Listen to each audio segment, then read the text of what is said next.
some people are not familiar with the Bible. I often think that when people like Sam come up here and they preach to us that the Bible is 100% the Word of God, they're not quite familiar with the Bible.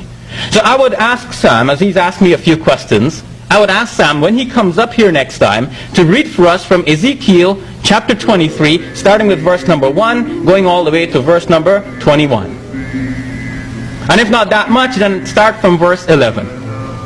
And if he doesn't have time for that much, start from, just read verses 20 and 21. Will be okay. And in fact, why don't you read us from this children's Bible, so that folks can be sure what is there in the children's Bible. Yep. Now he asked me to read Ezekiel 23, verse 20 to 21, if I'm correct. I will read it, and then I have a passage in the Quran I will read on behalf of Shabir. And I want to ask him if he'll show this to his daughter. Ezekiel 23, verse 20 to 21. And this is not original with Shabir, by the way. Ahmad Didat made this popular. Ezekiel 23, verse 20 to 21. There she lusted after her lavers, whose genitals were like those of donkeys, and whose emissions was like that of horses. So you longed for the lewdness of your youth, when in Egypt your bosom was caressed and your young breast fondled. Now Shabir wants to throw this out for a shock effect. Basically, he thinks that Christians who read this passage will be shooken up. If that's the case, then he's going to have to toss out the Quran, because according to Allah in paradise, he'll have 70 huris, and this is the description. Surely for the God-fearing awaits a place of security, gardens and vineyards and maidens with swelling breasts, like of age, and a cup overflowing. Would you read this to your daughter?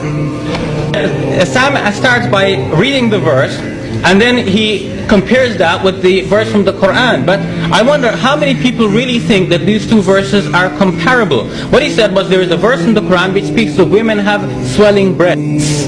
And that's comparable with the verse which he read, which said that a certain woman lusted after men who had members the size of that, and whose emission was the extent of that, like horses and donkeys.